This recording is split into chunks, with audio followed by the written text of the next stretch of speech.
agama untuk naik ke atas pentas bagi menyampaikan sesi Town Hall. Dengan segala hormatnya, dipersilakan.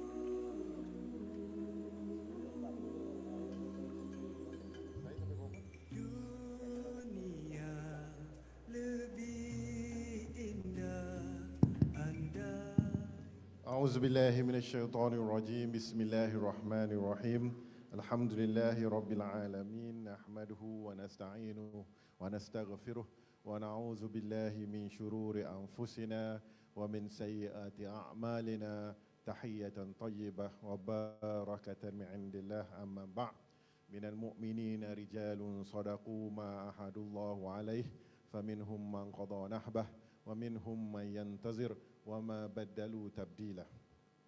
Yang Amat Berhormat Datuk Seri Utama Haji Aminuddin bin Harun, Menteri Besar Negeri Sembilan, yang berbahagia Datuk Dr. Hassan bin Bahrum, yang ada Pertua Yayasan Dakwah Islamiah Malaysia, yang berusaha Encik Muhammad Nur Hakim bin Ismail, Pengetua Sekolah Datuk Abdul Razak, Div-Div Kehormat, ketua-ketua dan wakil agensi, para asatiza dan hadirin yang dirahmati Allah sekalian.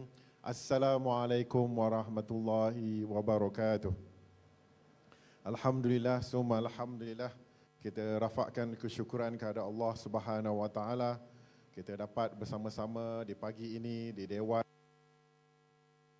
Abdul Razak yang indah dan dingin ini. Alhamdulillah, kita merafakkan kesyukuran setingginya dan kita ingin menzahirkan juga terima kasih kepada Yang Amat Berhormat Menteri Besar Negeri Sembilan yang sudi hadir untuk merasmikan program kita pada hari ini. Kita berikan tepukan gemuruh kepada semua yang hadir pada hari ini.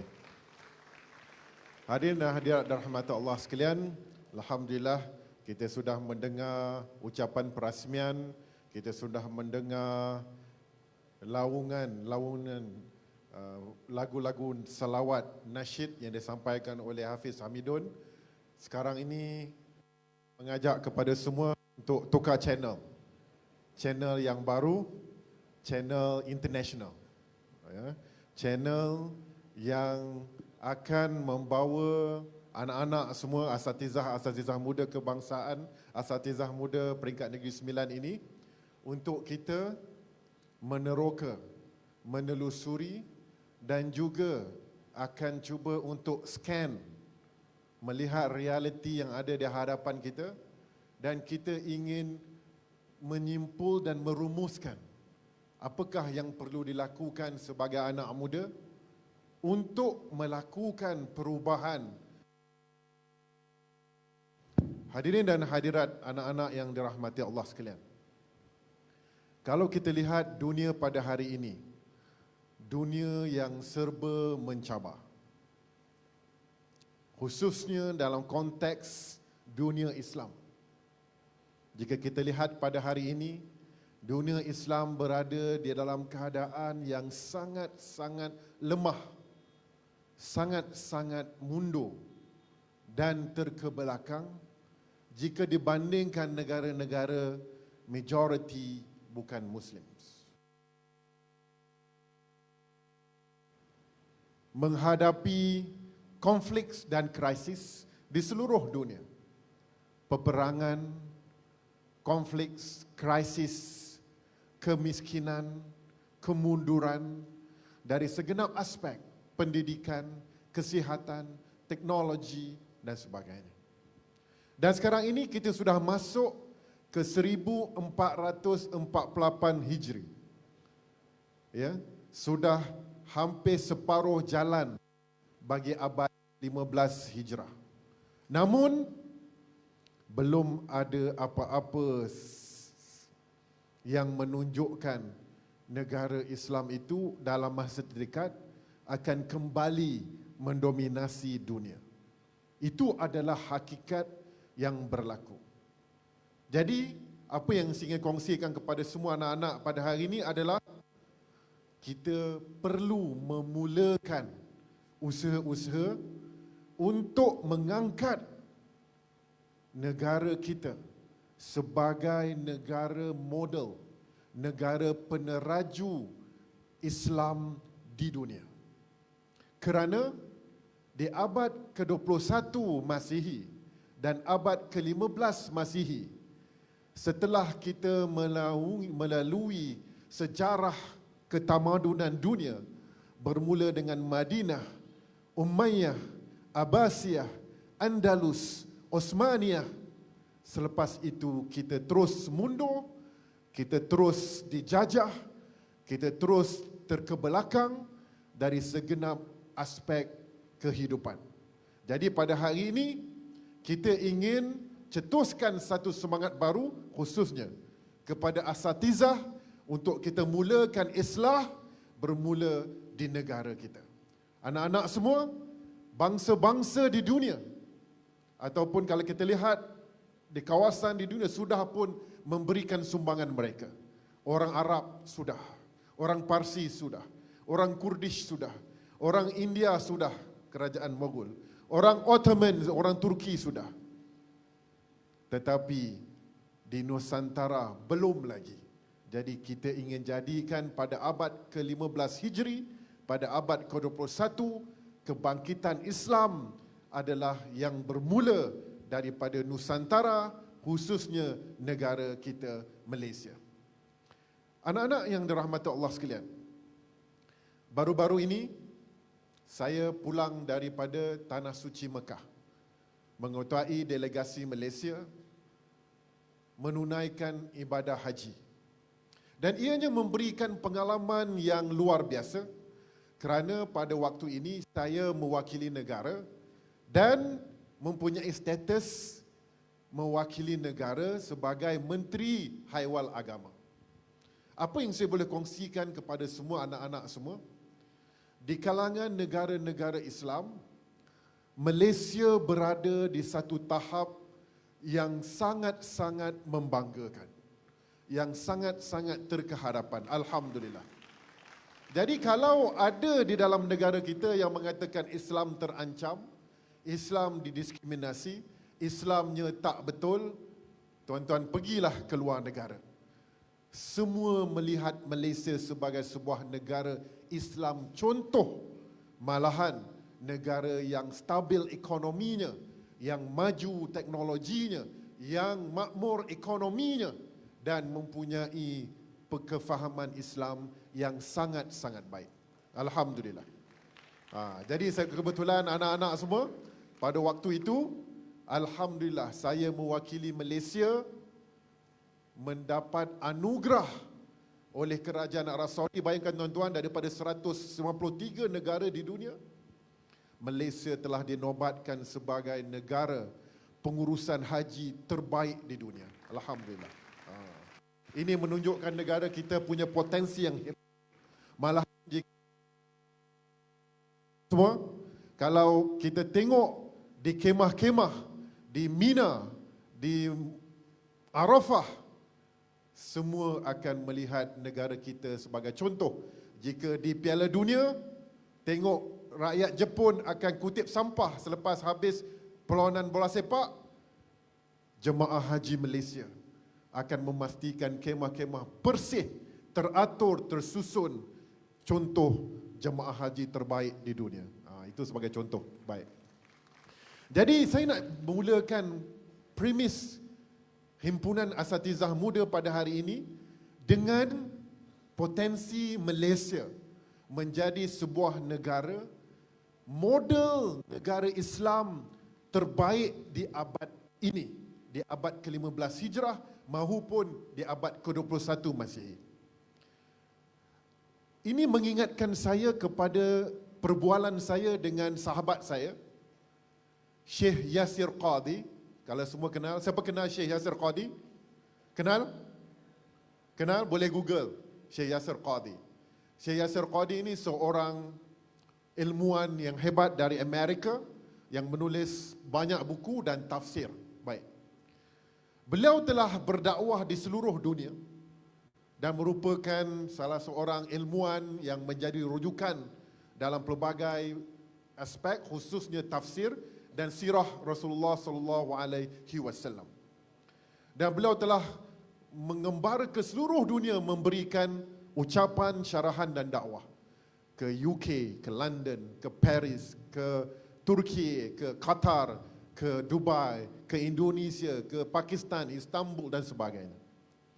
Dan beliau merumuskan pandangan beliau bahawa Malaysia lah negara yang paling berpotensi untuk menerajui dan untuk memimpin negara-negara Islam yang lain untuk melakukan perubahan sama ada dari aspek ekonomi, dari segi aspek pendidikan dan sebagainya.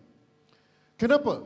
Ini adalah pandangan daripada seorang ilmuwan yang tidak ada motif politik, yang bukan parti PKR, yang bukan parti DAP, yang bukan parti UMNO, yang bukan parti MCA, yang bukan parti Bersatu, saya sebut bukan. Ini adalah seorang ilmuwan. Maknanya pandangan beliau adalah pandangan yang bebas daripada apa-apa kepentingan.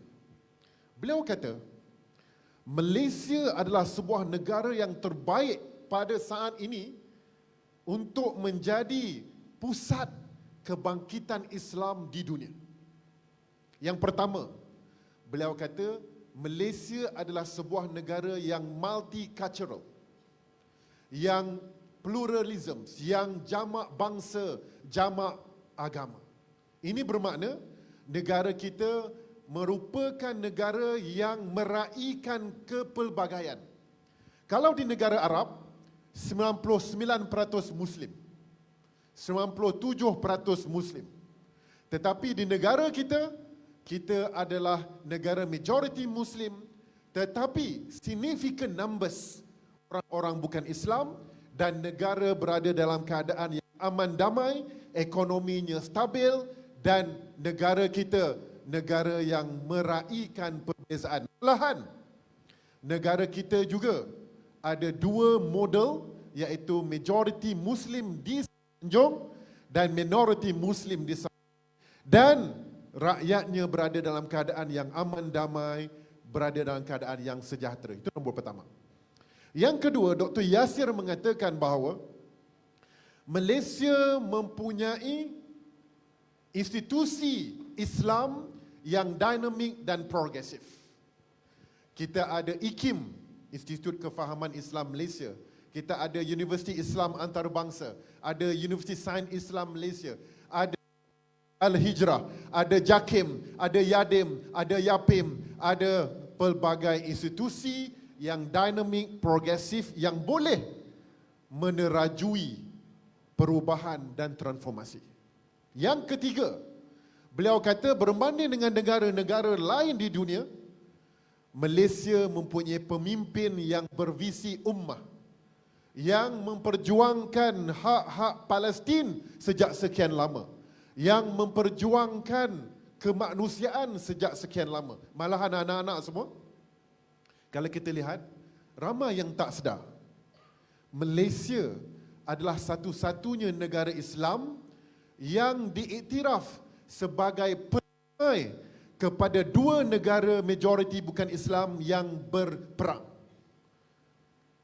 Negara kita telah berjaya menjadi pendamai kepada Cambodia dan Thailand yang berperang. Negara Islam pendamai kepada dua majoriti negara Buddha. Ini menunjukkan pengiktirafan yang terbaik kepada negara kita dari dalam kancah geopolitik dan juga pengiktirafan kepada kepimpinan negara. Yang keempat, Dr. Yasir Qadhi kata, negara kita mempunyai, ini yang sangat penting, ya, iaitu rakyatnya boleh berbahasa Inggeris dan ramai yang boleh berbahasa Arab.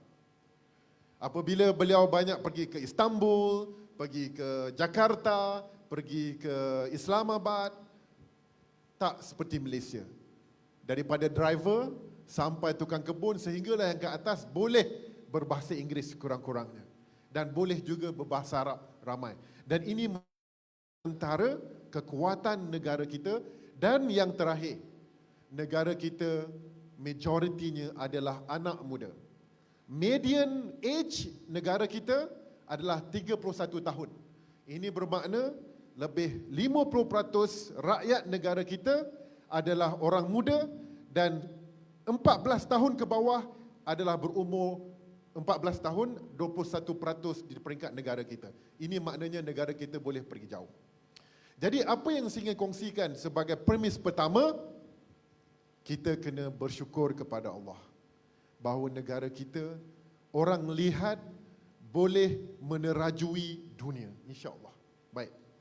Sekarang ini saya ingin berkongsi tentang sedikit data-data yang menyokong kepada pandangan-pandangan oleh Dr. Yasir Qadhi. Supaya kita mengambil maklum bahawa negara kita berada dalam keadaan yang sangat-sangat baik. Tetapi belum cukup, tuan-tuan. Kerana kita ingin bersaing di tingkat yang lebih tinggi. Baik. Setakat ini, daripada segi ekonominya, alhamdulillah. World Bank,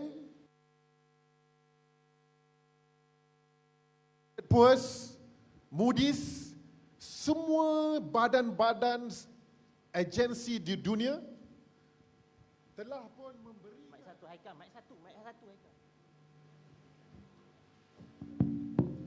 telah pun mengiktiraf negara kita sebagai ekonomi yang berdaya saing dan stabil. Malahan World Bank mengatakan pertumbuhan ekonomi kita akan kekal 4.4 dan IMF 4.7, dan alhamdulillah dari segi pertumbuhan kita di antara yang terkukuh di dunia. Alhamdulillah. Dari sudut mata wang, kita juga mata wang ringgit cemerlang di antara yang terbaik di dunia. Kadar pengangguran di antara yang terendah di dunia. Kadar inflasi di antara yang terendah di dunia. Malahan tuan-tuan, kadar pelaburan semakin banyak yang datang berbilion ringgit. Malahan baru-baru ini, jika anak-anak semua baca, kita telah dapat satu kontrak gas reserve di antara yang kedua terbesar di dunia, di Turkmenistan. Alhamdulillah. Ini bermakna negara kita merupakan pemain utama gas di dunia pada saat ini. Alhamdulillah. Dan kita juga dapat projek 20 tahun LNG daripada kerajaan Jepun, dan insya-Allah kita akan terus mengorak langkah lebih tinggi. Itu dari segi aspek makroekonomi. Selain itu, apa yang saya nak kongsikan dari segi aspek Islam. Ya. Oleh kerana ramai juga yang cuba menghasut, yang juga memberikan berita-berita yang tidak betul, yang tidak tepat kepada negara kita. Ada yang mengatakan bahawa Islam sudah terancam, undang-undang Islam didiskriminasi, bahawa haiwal agama ini tidak diperhatikan, tidak diberikan. Itu semua adalah berita palsu. Saya sudah 3 tahun di Jabatan Perdana Menteri Haiwal Agama. Sebelum ini, saya masih ingat lagi perbualan saya dengan mantan Menteri Agama yang dahulu. Mantan Menteri Agama tersebut mengatakan bahawa untunglah hantar Syekh. Dulu kami dapat lebih kurang 800 juta sahaja setahun untuk haiwal agama. Anta dapat 2.6 bilion untuk haiwal agama. Sejak daripada 2023, 1.5 bilion, naik 2024 1.9 bilion, naik 2025 2 bilion, 2026 2.6 bilion ringgit. Ini menunjukkan bahawa betapa Islam itu diberikan perhatian, malahan lebih lagi daripada kerajaan-kerajaan yang terdahulu. Malahan anak-anak semua, tahun lepas kerajaan memperuntukkan 150 juta ringgit untuk menambah baik, menaik taraf sekolah-sekolah agama dan pondok. Jadi kita dah repair lebih 1,600 sekolah-sekolah, dan tahun ini kerajaan naik lagi menjadi 200 juta ringgit dan akan menambah baik lagi ribuan sekolah-sekolah agama dan pondok-pondok tahfiz di seluruh negara kita. Baik. Saya nak beritahu bahawa negara kita menjadi contoh dan benchmark kepada negara-negara di dunia dalam banyak aspek agama. Yang pertama, pengurusan halal. Pengurusan halal Malaysia nombor 1 di dunia. Mana-mana negara yang ingin mendapatkan halal, mereka akan datang ke Malaysia, Jepun, South Korea, Russia, China, Brazil, perlu semua datang ke Malaysia untuk mendapatkan pensijilan halal kerana pengurusan halal Malaysia nombor 1 di dunia, tak ada siapa boleh challenge. Alright. Yang kedua, pengurusan haji Malaysia adalah terbaik nombor 1 dunia.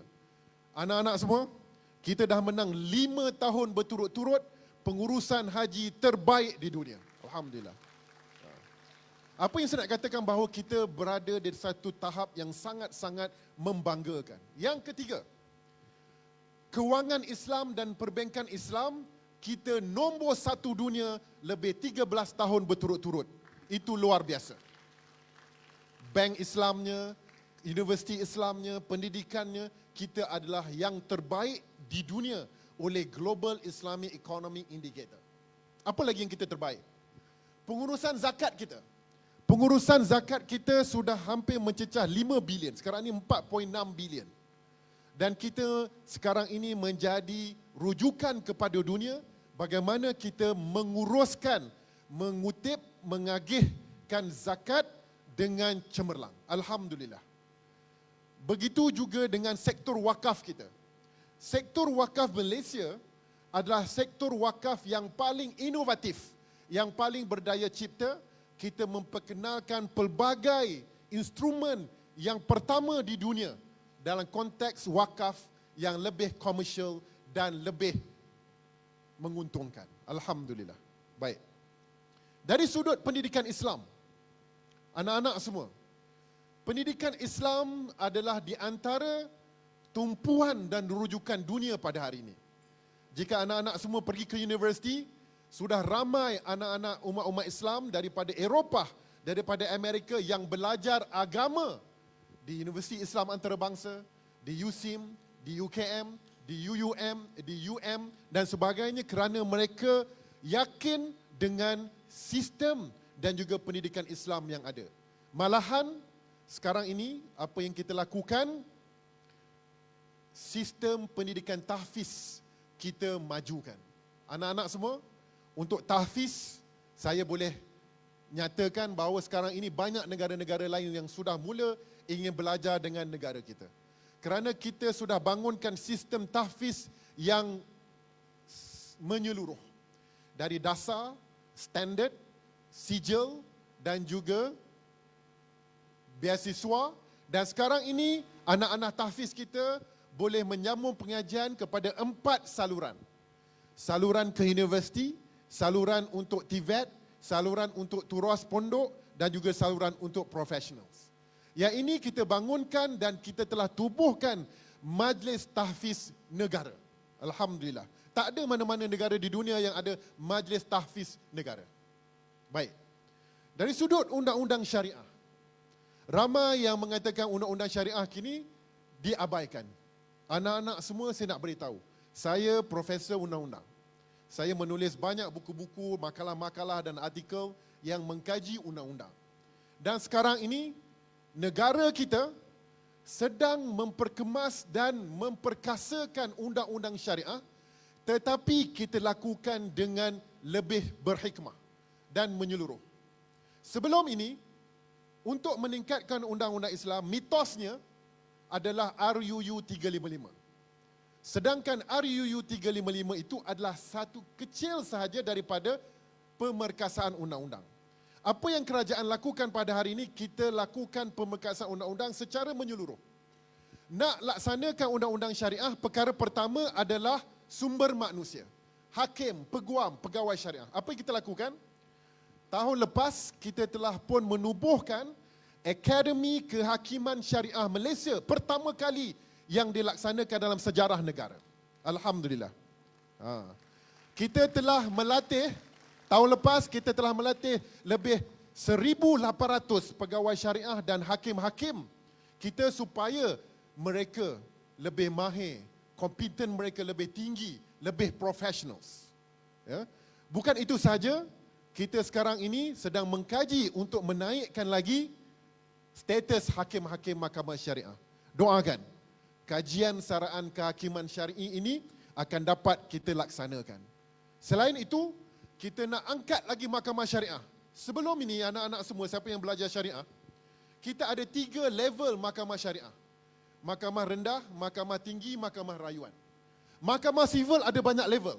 Mahkamah session magistrate, mahkamah tinggi, mahkamah rayuan, mahkamah persekutuan. Sekarang ini kita telah tambah mahkamah syariah kepada satu level lagi, iaitu adanya mahkamah rayuan dan mahkamah utama. Yang sebelum ini tidak dilakukan. Jadi ini yang kita cuba lakukan, dan sekarang ini di peringkat Jawatankuasa Perundingan Syariah Malaysia di bawah MKI, kita sedang mengkaji undang-undang seluruh negara.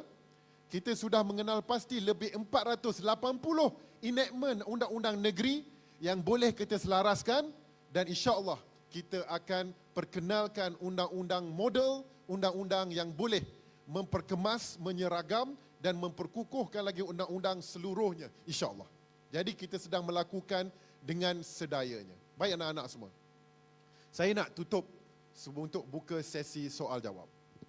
Tapi sebelum tutup, saya nak syarahkan apakah relevannya kerajaan Malaysia pada hari ini menggagaskan idea madani. Kita sudah hebat. Alhamdulillah. Halal, pengurusan kewangan Islam, haji, kita sudah hebat. Tetapi, adakah kita boleh selesa dengan kehebatan ataupun dengan kejayaan yang ada? Itu tidak cukup, anak-anak semua. Kerana kita sudah masuk ke dalam realiti yang berbeza. Ini yang ditekankan oleh Yang Amat Berhormat Perdana Menteri. Malaysia sudah berada di dalam track momentum yang sangat baik untuk terbang lebih tinggi. Tetapi sekiranya kita menggunakan pendekatan yang sama, kita barangkali akan gagal ataupun akan ada pihak yang menggagalkan kita. Ini bermakna kita perlukan guiding ideas. Kita perlukan kerangka idea yang solid untuk kita lakukan perubahan di dalam negara kita. Dan inilah relevannya Madani. Madani menyediakan satu kerangka pemikiran untuk kita mendepani realiti yang ada di hadapan kita yang sudah berbeza. Inilah yang disebut oleh para sarjana sebagai era pasca normal, iaitu era yang sudah tidak lagi normal, era yang mencabar, era yang menguji manusia dengan cabaran-cabaran baru. Jadi kepada anak-anak semua, dalam konteks hari ini, kita sudah memasuki satu era yang sukar untuk kita lalui. Kerana apa? Kerana cabaran dan realiti yang sudah berbeza. Di dalam era pasca normal ini, manusia sudah semakin hilang kemanusiaan. Di dalam era pasca normal ini, manusia sudah tidak normal. Di dalam era pasca normal ini, kekaburan, ketidakadilan, ketidaktentuan itu adalah merupakan ciri-ciri zaman ini. Kalau cuba kita lihat, yang pertama, apabila berlakunya krisis dan konflik Iran dan Zionis Israel dan Amerika. Apabila Selat Hormuz ditutup, tidak terfikir kita ribuan batu konflik tersebut, tetapi memberikan kesan kepada seluruh dunia. Dunia dahaga kepada minyak, dunia dahaga kepada petrol, dunia dahaga kepada diesel, malahan dunia dahaga kepada fertilizers dan sebagainya. Akhirnya, ada negara yang mengisytiharkan darurat, ada negara yang menutup session minyak mereka, ada negara yang currency-nya sudah pun teruk, ada negara yang sudah pun mencatu bekalan tenaga di negara masing-masing. Berlaku ribuan, maknanya tidak ketentuan.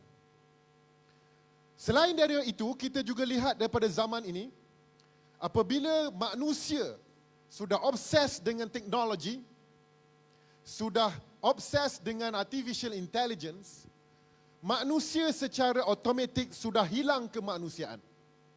Jadi kita menghadapi satu cabaran generasi yang hilang kemanusiaannya, yang hilang empati, yang hilang rasa simpati. Jadi cuba kita ingat, yang berlaku di negara kita. Kita rasa kita tak pernah terfikir ianya akan berlaku. Seorang kanak-kanak remaja, seorang remaja berumur 14 tahun menikam lebih 300 tikaman rakannya perempuan berumur 16 tahun. Habis tikam, pergi makan macam biasa saja. Adakah ini normal? Tidak normal. Jadi kita nak maklumkan kepada semua, kita berada di dalam satu episod zaman yang sudah lagi tidak normal. Jadi saya dimaklumkan, Yang Amat Berhormat ingin meninggalkan. Jadi kita berikan tepukan gemuruh kepada Yang Amat Berhormat. Alhamdulillah.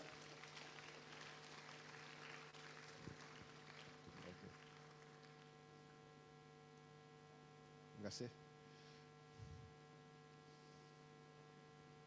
Baik. Kita sambung. Baik.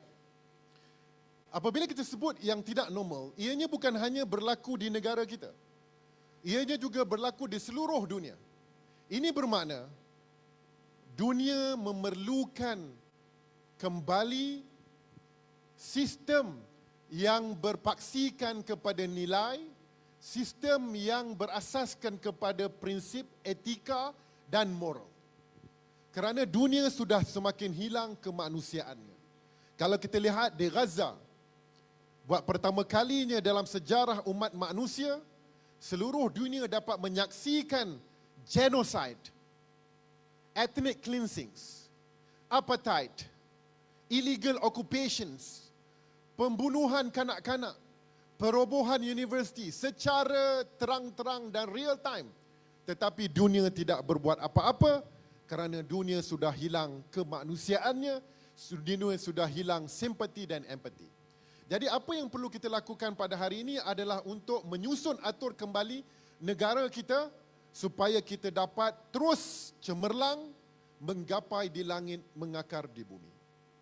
Jadi kepada anak-anak semua, untuk melakukan perubahan, ianya bukan kerja yang singkat dan ringkas. Ia memerlukan generasi. Ibn Khaldun dalam kitab Al-Muqaddimah mengatakan sekurang-kurangnya perlu 3 generasi, 120 tahun. Ianya memerlukan endurance. Dan yang paling penting, ianya memerlukan generasi muda sebagai paksi kepada perubahan yang ada.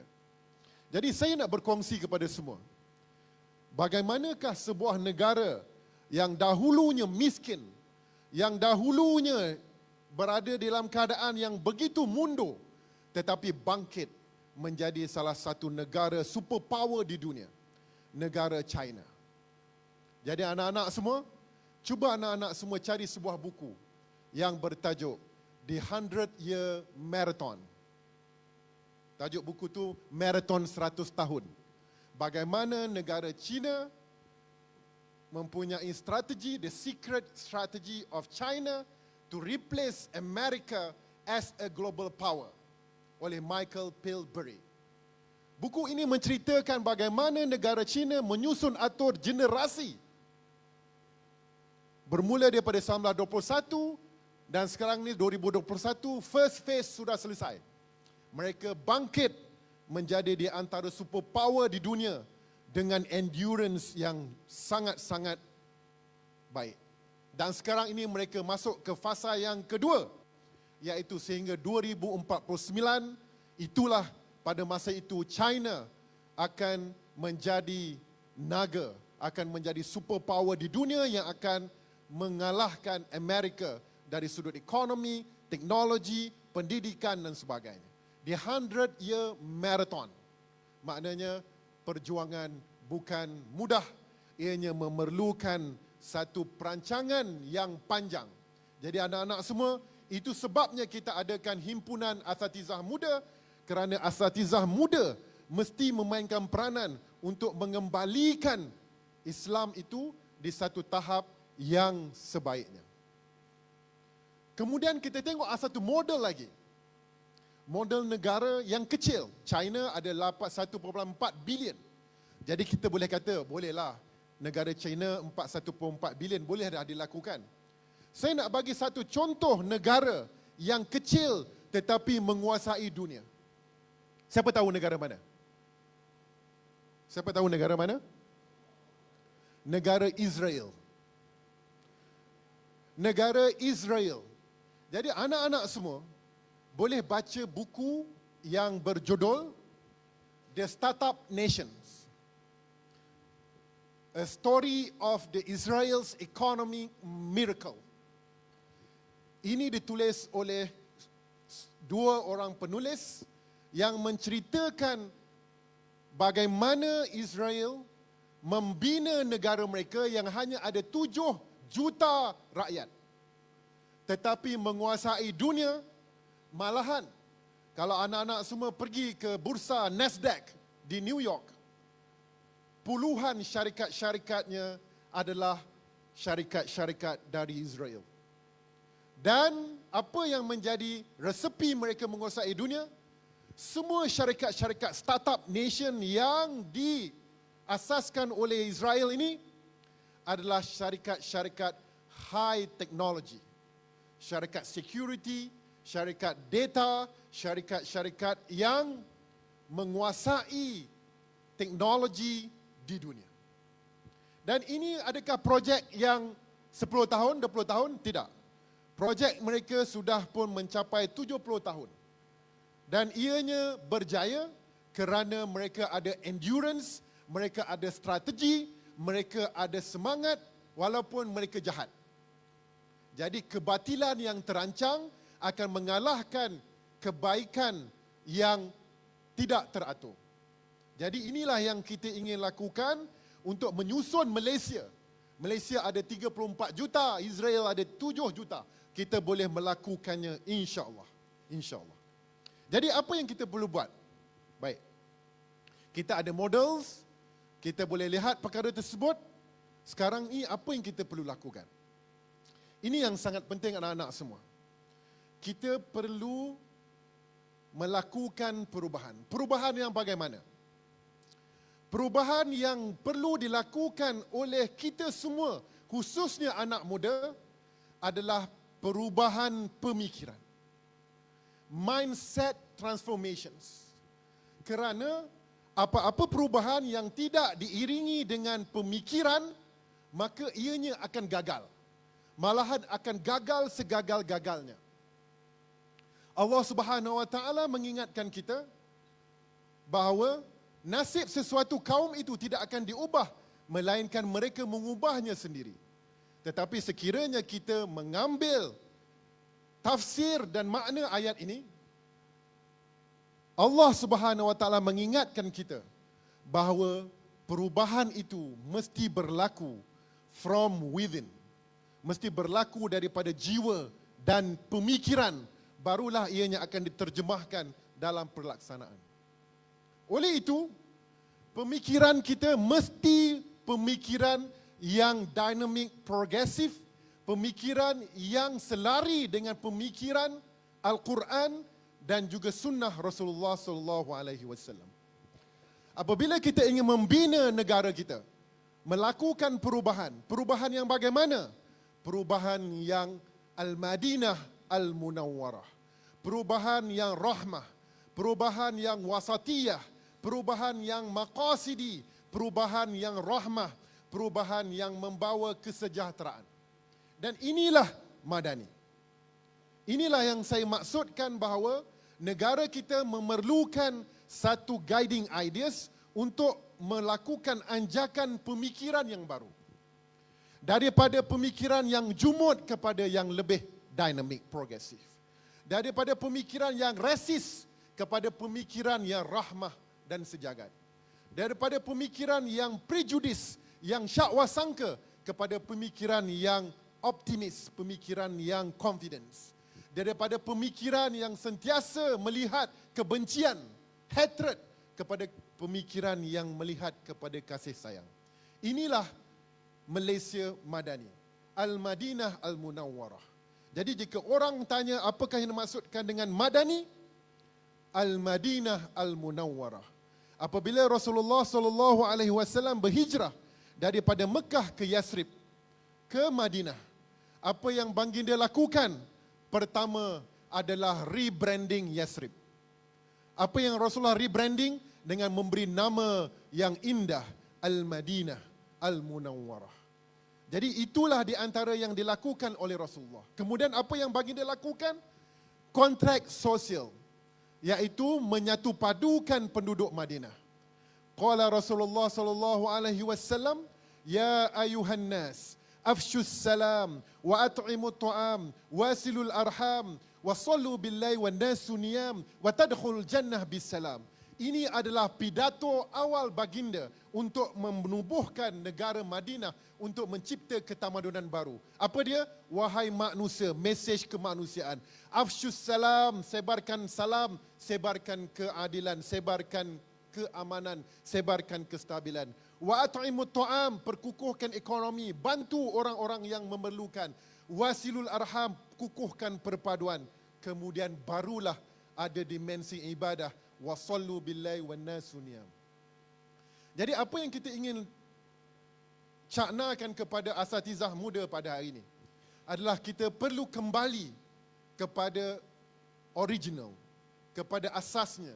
Bagaimana untuk kita membina negara Malaysia seumpama ummah Madinah, seumpama ummah Malaysia.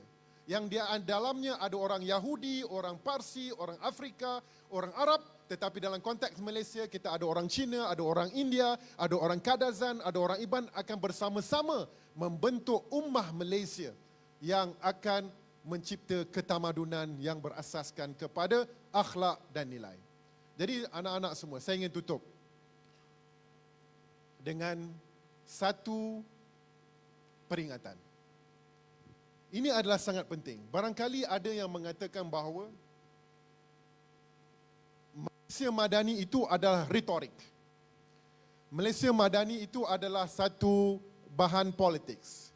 Hari ini saya nak depoliticize ataupun ingin demystify, menyahpolitikkan Madani. Madani bukannya satu projek politik. Tetapi Madani adalah satu civilizational renewal, iaitu satu projek ketamadunan, satu projek peradaban. Jika nak menang pilihan raya, nak menang politik, kita tak guna Madani. Kerana Madani itu susah nak faham. Baik kita guna One Malaysia, baik kita guna keluarga, senang untuk faham.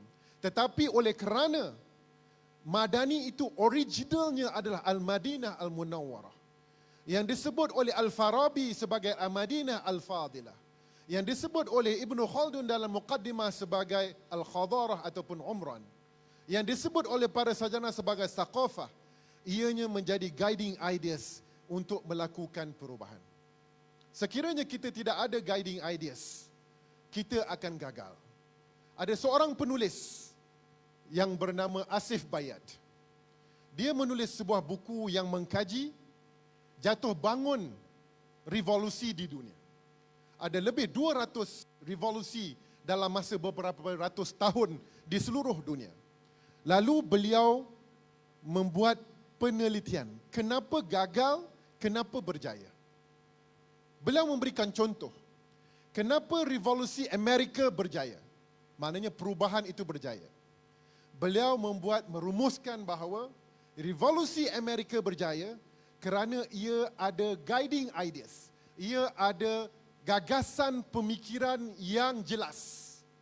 Gagasan pemikiran yang diasaskan oleh Thomas Paine, Age of Reason, John Locke, Two Treatises of Government, yang menyediakan kerangka pemikiran, thinking frameworks untuk melakukan perubahan. Tetapi ada juga revolusi yang gagal. Revolusi yang gagal adalah revolusi yang tidak ada idea. Hanya nak lakukan perubahan tetapi tidak ada gagasan pemikiran.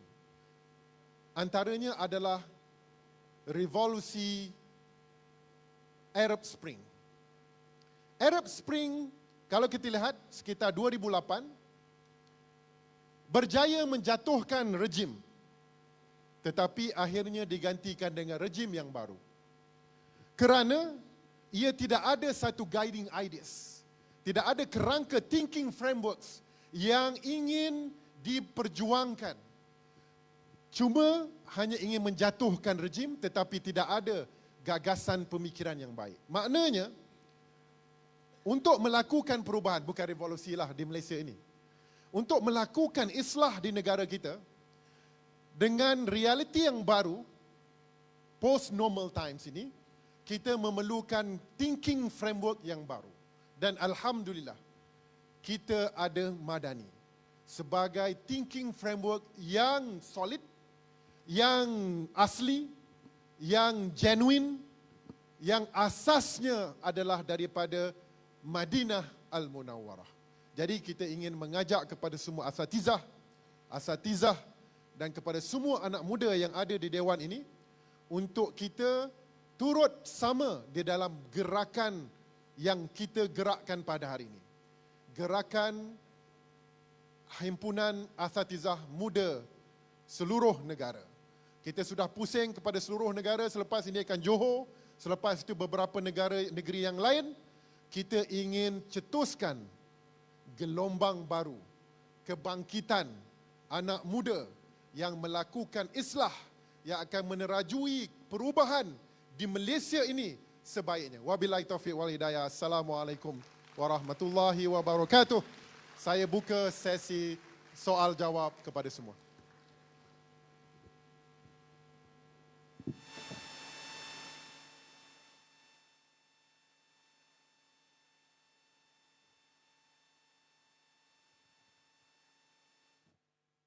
Dipersilakan para hadirin untuk menanyakan soalan kepada Yang Berhormat Senator.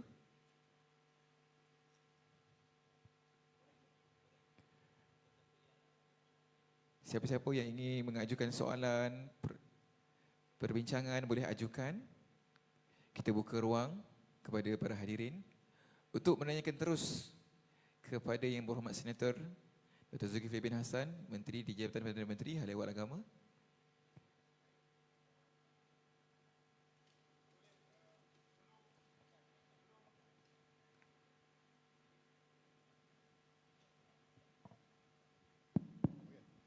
Sebelum kita sementara menunggu soalan, boleh saya mohon kepada Urustia untuk menayangkan video Madani. Boleh? Okey, cantik.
Rempah di sini sangat bagus. Betul. Saya memang suka berurusan jual beli di Melaka.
Baik, jika ada soalan, silakan.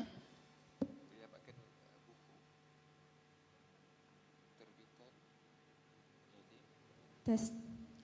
Bismillahirrahmanirrahim. Assalamualaikum warahmatullahi wabarakatuh. Saya Ain Isyara Sulaika daripada IPG Kampus Pendidikan Islam. Ingin menanyakan satu soalan kepada doktor. Okey, jadi berkenaan dengan himpunan asatizah muda kita pada hari ini iaitu HAMKA. Apakah okey, bagaimanakah anak muda pada generasi saat ini menjadi ejen perubahan dalam masyarakat tanpa terpengaruh dengan budaya yang bercanggah dengan nilai Islam yang ada dalam negara kita ni. Sekian, terima kasih.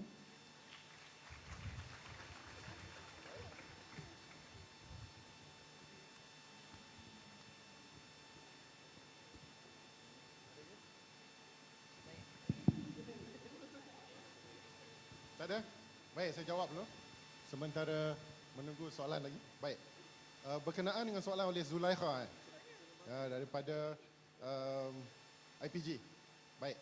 Berkenaan dengan bagaimanakah anak muda ni dia boleh melakukan menjadi ejen perubahan dalam masa sama, dia tidak terpengaruh. Baik. Ini yang cuba kita tanamkan kepada setiap anak-anak muda yang ada di negara kita. Kita kena faham ya, bahawa sekarang ini dunia sudah pun berubah. Malahan perubahan yang berlaku itu juga berubah. Maknanya the change itself is changing.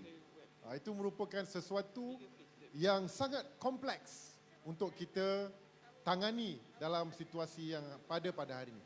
Jadi saya pun akur bahawa cabaran oleh anak muda pada hari ini adalah cabaran yang begitu kompleks. Namun begitu, kita sudah punya kerangka, kita sudah punya panduan untuk menangani apa sahaja cabaran yang ada. Rasulullah SAW telah pun meninggalkan kita lengkap dengan sunnah dan juga Al-Quran yang diturunkan oleh Allah Subhanahu Wa Taala. Jadi kita perlu kembali kepada ajaran Al-Quran dan As-Sunnah. Dan ajaran Al-Quran dan Sunnah yang kita perlu kembali itu mestilah original. Mestilah yang sebenar, yang asli, yang bukan dipesongkan. Ya? Sebagai contoh, ya, untuk mendepani cabaran pada hari ini, sudah pasti ada hasutan, kebencian kepada bangsa lain, kepada perkauman dan sebagainya. Adakah Islam mengajar perkauman? Adakah Islam mengajak kita kebencian? Tidak. Kita kena kembali kepada ajaran sunnah baginda Rasulullah SAW. Di antara ingatan baginda ketika berada di rumah Ayub Al-Ansari semasa hijrah, apa dia? Hadis bil mahabbah war rahmah. Ar-rahimun yarhamuhumur rahman, irhamu man fil ard yarhamkum man fis sama. Berkasih sayang mesej Rasulullah SAW. Jadi kita kena kembali. Kemudian kita lihat lagi ada cabaran-cabaran akidah. Kita kena kembali kepada akidah yang sebenar. Cabaran-cabaran lain, pemikiran. Kita kena kembali kepada pemikiran Islam yang sebenar. Jadi hari ini, perkara yang paling penting adalah kita memperkukuhkan asas-asas ilmu, asas-asas akidah, asas-asas fiqah, asas-asas tauhid, asas-asas ibadah yang perlu kita kuasai dan juga asas-asas tasawur, asas-asas pemikiran Islam yang sebenar. Kerana dengan pemikiran itulah yang akan menjadi kompas kepada kita untuk melakukan perubahan. Baik, sebagai contoh, cuba kita lihat dalam keadaan hari ini. Sudah pasti ada banyak cabaran apabila kita ingin melakukan perubahan. Kita ingin mengajak rakan-rakan kita kepada kebaikan. Sudah pasti ada yang akan mengutuk kita, mencaci kita, mencerca kita. Itu merupakan sunnatullah. Melakukan kebaikan akan ada penentangan. Tetapi apa yang dilakukan oleh baginda Rasulullah SAW? Baginda melakukan jangan dengan penuh kesabaran, baginda melakukan jangan dengan penuh kasih sayang, baginda melakukannya dengan prinsip universal dan sejagat. Jadi kita kena kembali kepada ajaran Al-Quran dan As-Sunnah Dan dalam masa yang sama, yang ini yang paling penting lah. Saya rasa dalam konteks realiti pada hari ini. Untuk kita melakukan perubahan, kita boleh lakukan perubahan secara individu, boleh. Kita boleh berdakwah, kita boleh mengajak kebaikan. Tetapi, cuba kita lihat, ada tak Rasulullah berdakwah secara individu? Rasulullah sejak daripada Mekah berdakwah secara kolektif. Rasulullah berdakwah secara berjemaah. Rasulullah menyampaikan mesej secara kolektif, secara berjemaah. Ini bermakna kita boleh lakukan dakwah secara individu, tetapi jika kita nak dapatkan impak yang lebih besar, kita nak dapatkan sunnah baginda Rasulullah SAW, kita lakukan secara kolektif, secara berjemaah, secara tersusun, secara teratur, dan ianya mendapat sokongan dan adanya ruh syura ataupun ruh mesyuarat itu yang menjadi kekuatan kepada dakwah baginda Rasulullah SAW. Ini bermakna kepada Zulekha boleh join Da'i Madani. Da'i Madani merupakan satu organisasi yang kita gerakkan di seluruh negara untuk melakukan perubahan dengan memberikan pencerahan dan pencerdasan kepada masyarakat menerusi kasih sayang, menerusi cara yang memupuk perpaduan dan menanam kecintaan dan perpaduan sesama kita. Apabila kita beritahu sebagai contoh, saya bagi contoh apabila kami ingin membina sebuah masjid di Bukit Bintang, ada yang menentang, maka ramailah yang mencaci, memaki dan sebagainya. Adakah Rasulullah buat begitu? Tidak. Rasulullah akan melakukan dengan penuh hikmah, dengan memberikan pencerahan, pencerdasan, dengan adanya libat urus, adanya perbincangan, mengambil, mendengar. Itulah sifat Rasulullah SAW. Dan apabila mereka faham, mereka akan menyokong apa yang ingin kita usahakan. Jadi ini yang kita cuba lakukan, anak-anak muda, asatizah muda sekalian. Moga-moga ada manfaat dan kita teruskan sunnah baginda Rasulullah SAW. Dan soalan terakhir sebelum saya menutup ruang. Okey, silakan. 1, 2, baik.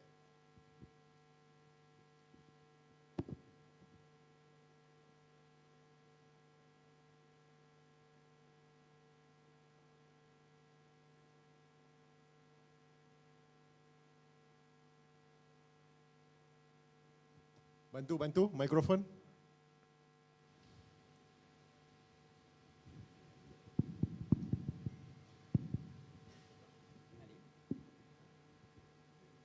Tes doaan suara 1, 2. Bismillahirrahmanirrahim. Assalamualaikum warahmatullahi wabarakatuh. Nama diberi Muhammad Hanif bin Hishamuddin daripada Institut Pendidikan Guru Malaysia Kampus Pendidikan Islam daripada kohort ambilan Ogos 2024-2028. Soalan saya ada 2 soalan. Minta maaf ya, saya ada 2 soalan. Yang pertama tadi dijelaskan berkenaan dengan hari ini negara kita Malaysia dibangga-banggakan kerana ramai golongan profesional yang mahir dalam bidang bahasa Inggeris dan juga bahasa Arab seperti yang dijelaskan oleh YB Senator tadilah.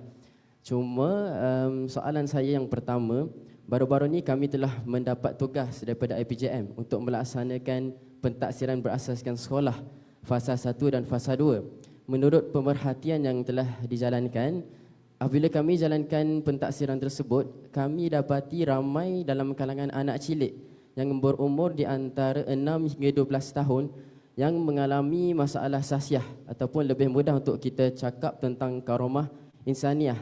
Jadi soalan saya yang pertama, apakah inisiatif daripada Jabatan Perdana Menteri Hal Ehwal Agama untuk membantu barisan Kementerian Pendidikan Malaysia dalam mencorakkan karomah insaniah dalam anak muda cilik ini? Kerana kita ingin membantu mereka untuk menguasai bidang bahasa sebagai contoh. Namun tidak cukup kalau kita bercerita tentang bahasa semata-mata. Dalam masa yang sama kita ketepikan akhlak dan kerohanian mereka. Soalan yang kedua saya, disebabkan kita pada hari ini berada dalam satu dewan yang bernama Himpunan Asatizah Muda. Soalan saya, disebabkan perpecahan yang berlaku berkaitan dengan akidah Dan Wabi Sunata sendiri sebutkan tadi kita perlu kembali kepada ajaran Al-Quran dan Sunnah. Dan apa yang kita perhatikan pada hari ini, berlakunya perpecahan dalam kalangan asatizah. Ada yang Wahabi sebagai contoh. Ada juga yang berkaitan dengan Salafi, yang Khalaf apa semua itulah, yang perpecahan-perpecahan dari fikrah akidah. Dan bagaimanakah himpunan asatizah muda ini dapat membantu para asatizah untuk menyelaraskan pemahaman agama kita sebagai orang yang pada masa akan datang akan membentuk generasi yang juga faham tentang agama Islam yang tajarrud iaitu tulen. Wallahu alam. Assalamualaikum warahmatullahi wabarakatuh. Soalan terakhir daripada sana. Okey, silakan.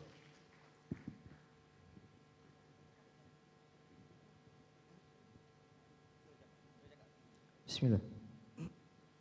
Bismillahirrahmanirrahim. Assalamualaikum warahmatullahi wabarakatuh. Kepada Dr. Zulkifli. Nama saya Muhammad Nakib Iman Yusof daripada Mahad Al-Murtaza, Pengambilan Kohort Pertama, dan saya calon STAM untuk tahun 2026. Saya nak tanya sendiri kepada doktor, sebelum ni kita pernah adakan majlis selawat di Bukit Bintang. Selepas saja isu pesta Rain Rave Festival di Bukit Bintang itu sendiri. Saya nak tanya, sekiranya negara kita ini berpaksikan agama Islam sebagai agama utama, kenapa festival itu diluluskan dahulu dan kemudian selepas daripada itu terus ada event selawat?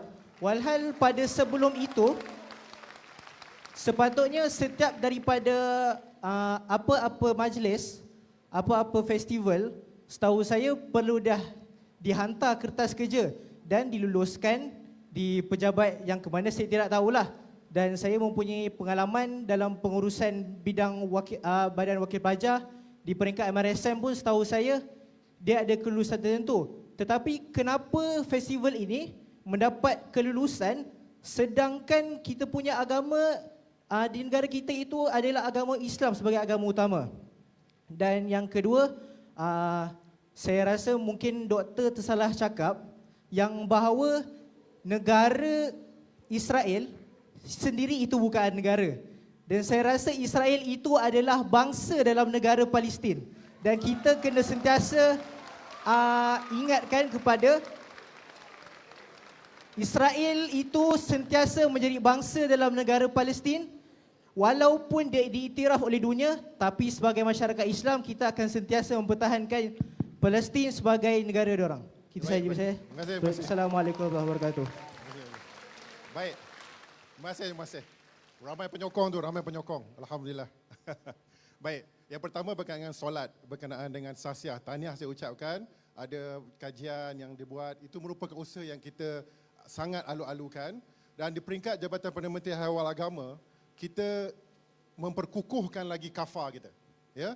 Kelas Al-Quran dan Fardu Ain sebaiknya. Malahan kelas kafar ini menjadi rujukan ramai negara-negara untuk belajar dengan kita. Bukan sempurna, tetapi kita baik, dan malahan sekarang ini kita ada kafar 2.0 yang akan menambah baik lagi dari segi praktikal dan juga pengamalannya. Bukan hanya menghafal. Dan ini termasuk juga penguasaan bahasa. Kafar dan juga kita memperkukuhkan lagi, yang pertama, sistem pengajian pondok dan juga sistem pengajian tahfiz kita. Baik. Soalan yang kedua berkenaan dengan perpecahan. Baik. Ini berkenaan dengan bukannya perpecahan, tetapi ianya merupakan perbezaan pandangan. Ya. Kadang-kala hangat, kadang-kala sejuk. Baik. Ya. Tapi apa yang saya boleh sebutkan di sini, inilah yang kita cuba ingin lakukan. Asatizah muda, kita tidak bicara tentang perbezaan, tetapi kita bicara tentang apakah yang boleh kita lakukan untuk melakukan perubahan di negara kita. Maknanya asatizah muda sebagai contoh. Ya, kita tengok sekarang ini, saya beritahu kepada asatizah-asatizah, jalan raya di Malaysia, lebih 90% adalah orang Islam yang meninggal dunia. Apa yang asatizah muda, asatizah buat? Ada tak pandangan membangunkan fiqh jalan raya yang boleh membimbing? Dan sekarang ini kita sedang lakukan. Kita sedang untuk membangunkan diyah yang cuba untuk membantu apa yang berlaku sekarang ini dengan kemalangan-kemalangan yang berlaku. Jadi kita bukan menyalahkan orang, tapi kita sama-sama panggil siapa, Salafi ke, Halaf ke, Aswaja ke, kita duduk sama-sama untuk menyelesaikan isu-isu yang berlaku di dalam negara kita. Baik, itu yang kedua. Yang kedua, desanya tadi saya daripada Mahat, Alhamdulillah. Yang pertama, cuba kita tanya kepada semua negeri-negeri. Negeri-negeri lain juga menganjurkan perkara yang sama. Tetapi kenapa kita sebut hanya Bukit Bintang? Jadi yang pertama, kita kena tanya kenapa negeri lain juga menganjurkan dan meluluskannya, malahan memberikan peruntukan, yang pertama. Yang kedua, di peringkat Jabatan Perdana Menteri Haiwal Agama, kami mengambil tujuan dakwah. Buat pengetahuan adik semua, anak-anak semua, kita lakukan bukan sebab pesta air. Kita dah lakukan dakwah lama sebelum itu lagi. Malahan program berselawat kita dah mulakan sebelum pesta air. Saya turun bersalawat bergema ribuan salawat, tapi orang tak ambil tahu sebab apa? Sebab mereka tak datang ataupun tidak ada orang yang cuba menghasut ataupun menceritakan benda-benda yang kita lakukan. Malahan kita lakukan dakwah, kita tubuhkan satu pusat dakwah di Bukit Bintang yang telah memberikan dakwah sehingga hari ini dengan lebih baik. Dan anak-anak semua bukan saja di Bukit Bintang, kita laksanakan juga di Cokit, di Lorong Haji Taib, kita buat dakwah secara senyap, secara terbaik, insya-Allah doakan. Apa yang kita lakukan yang tak dibuat sebelum ini anak-anak semua? Di Bukit Bintang tak ada masjid. Puluhan tahun merdeka tak ada masjid. Kerajaan hari ini insya-Allah akan buat masjid di Bukit Bintang. Kita akan buat masjid, kita akan sudah mulakan surau Jumaat, kita buat masjid, kita insya-Allah kita akan buat satu masjid warisan di hadapan menara TRX yang tak buat pun kerajaan sebelum ini. Tapi apa yang kita lakukan sebenarnya? Apa fungsi kita Asatizah Muda? Adakah kita nak terus mencaci, memaki mereka? Kita berdakwah sebaiknya. Sekiranya ada kesalahan undang-undang, ambil tindakan. Sekiranya ada apa-apa peraturan yang tidak dipatuhi, kita ambil. Tetapi kita mengambil kira, saya bersama-sama dengan agensi agama sekarang ini, dengan Mawib, dengan Jawi, dengan Yapim, dengan Yadim, kita melakukan dakwah sebaiknya. Malahan sekarang ini pusat dakwah itu bergerak dengan sebaik dan sedayanya, dan kita cuba melakukan sebaiknya walaupun dalam masa yang singkat kita tidak menyalahkan orang lain, kita akan melakukan perubahan sebaiknya. InsyaAllah dengan kerja-kerja kebaikan akan mengalahkan kebatilan. Baik, soalan yang seterusnya berkenaan dengan negara Israel. Kalau kita lihat, saya menggunakan negara Israel itu kerana di bawah United Nations. Sebab Israel salah satu sebuah negara. Tapi saya akur bahawa ianya adalah negara haram. Ianya, saya sebut tadi bahawa Israel telah melakukan jenayah, genocide, ethnic cleansing, dan apartheid, illegal occupation, semua jenayah antarabangsa. Dan saya nak beritahu, adakah saya sebut itu saya menyokong Israel? Saya memberikan contoh bagaimana mereka membina kekuatan. Bagaimana mereka membina kekuatan dengan keilmuan. Dengan adanya syarikat-syarikat high technology supaya kita belajar bagaimana untuk mengangkat high technology. Bukannya suruh kita sokong Israel. Dan inilah yang perlu kita lakukan. Kalau kita rasa tak betul, jangan ikut. Tetapi adakah negara Islam yang boleh kita contohi pada hari ini? Jika ada, kita ikut. Mungkin Iran dengan teknologinya, kita boleh ikut. Tetapi dari segi aspek R&D, dari segi aspek innovation, dari segi aspek ekonomi, sangat-sangat mundur. Jadi kita memerlukan satu contoh. Saya bagi contoh bukan contoh yang baik, tetapi kita boleh berfikir. Jadi kepada anak-anak semua, perkara-perkara kecil itu boleh kita ketepikan, tetapi yang penting prinsipnya. Untuk melakukan perubahan, kita perlu menguasai ilmu. Dan kita tidak boleh hanya sekarang ini menyalahkan orang lain, kita selalu, apa yang kita perlu lakukan, kita seia sekata, satu hati untuk kita bersama-sama melakukan perubahan. Jika tak betul, kita tegur. Dan kita boleh lakukan sebaiknya. Jadi insya-Allah ini yang saya nak beritahu kepada anak-anak muda semua, samakan bersama dengan kami. Tidak ada dalam satu dai madani yang nak buat kejahatan. Tidak ada dalam dai madani, dalam himpunan Asatizah Muda ini untuk menyokong kemungkaran. Tidak ada. Tapi kami ini melakukannya dengan penuh hikmah. Dengan melakukan dengan penuh strategi. Dan insya-Allah kita boleh lakukannya. Sekiranya ada yang tidak betul, kita boleh tegur dan kita boleh lakukan sedayanya. Saya ucap terima kasih kepada semua. Moga-moga apa yang disampaikan ini akan ada manfaatnya. Tetapi apa yang saya nak beritahu kepada semua, kita nak beritahu, kita ingin lakukan seikhlasnya. Tidak ada kebencian. Tidak ada perkara-perkara yang cuba untuk memecah belahkan. Kita ingin sebarkan kebaikan, rahmah sebaiknya. Kita ingin ajak semua untuk bersama-sama dengan gerak kerja ini. Moga-moga anak muda, asatizah kita yang muda-muda ini boleh menjadi peneraju kepada perubahan yang cuba kita lakukan. Wabillahi taufiq wa hidayah. Assalamualaikum warahmatullahi wabarakatuh. Demikianlah sesi Town sekejap. Hall. Saya minta untuk sebelum saya tutup habis tayangan satu video apa yang sedang kita lakukan di peringkat Jabatan Perdana Menteri Haiwal Agama. Boleh?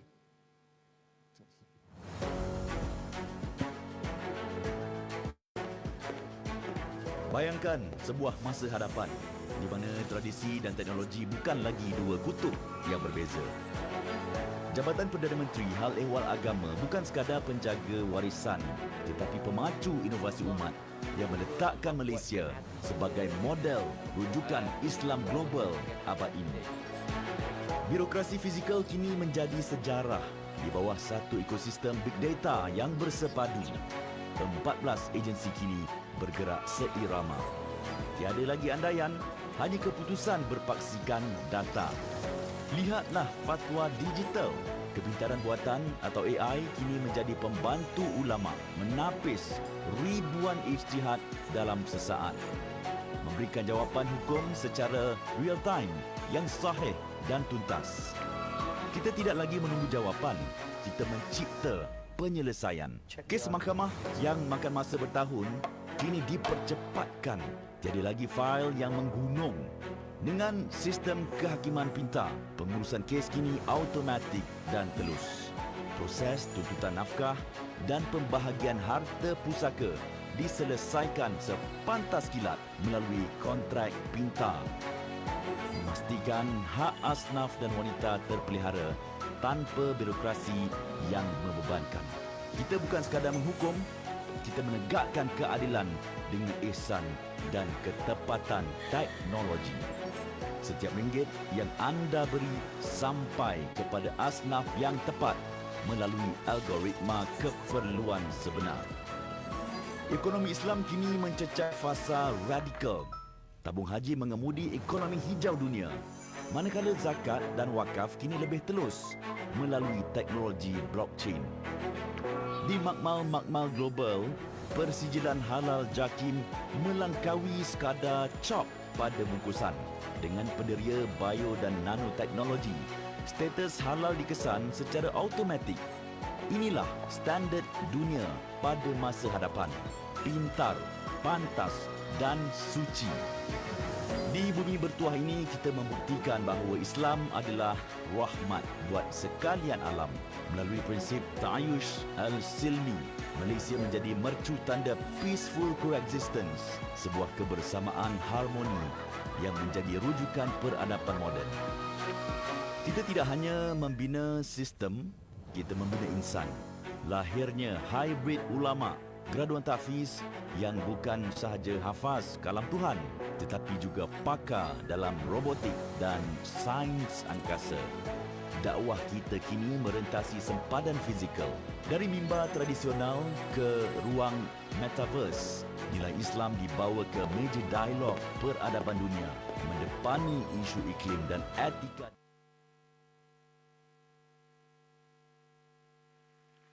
Demikianlah sesi Town Hall Himpunan Asatizah Muda HAMKA peringkat Negeri Sembilan pada hari ini. Terima kasih diucapkan kepada Yang Berhormat Senator Dr. Zulkifli bin Hassan, Menteri di Jabatan Perdana Menteri Hal Ehwal Agama di atas sesi Town Hall sebentar tadi. Diharapkan sesi itu tadi memberikan ilham dan cetusan perubahan dalam diri setiap daripada kita semua untuk teruskan berjuang di dalam medan dakwah ini. Mudah-mudahan segala ilmu yang dicurahkan dapat kita sebarkan dan amalkan bersama demi masa depan Islam di Malaysia. Tanpa anda semua, siapa lagi yang akan mempertahankan agama dan negara kita? Sekali lagi berikan teguran yang gemuruh kepada Yang Berhormat Senator Dr. Zulkifli bin Hassan, Menteri di Jabatan Perdana Menteri Hal Ehwal Agama. Majlis mengumumkan perarakan keluar Yang Berhormat Senator Dr. Zulkifli bin Hassan, Menteri di Jabatan Perdana Menteri, diiringi Div Kehormat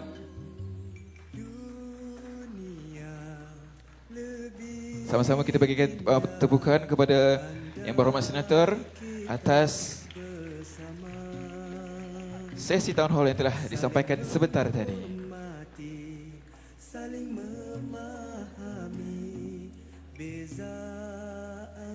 Hadirin sekalian, dimohon kerjasama semua hadirin untuk mengeluarkan telefon pintar masing-masing dan mengimbas kod QR yang telah dipaparkan di skrin hadapan atau menekan pautan yang diberikan oleh pihak urus setia untuk menjawab tinjauan penilaian peserta bagi sesi town hall bersama Yang Berhormat Senator Dato' Zulkifli bin Hassan sebentar tadi.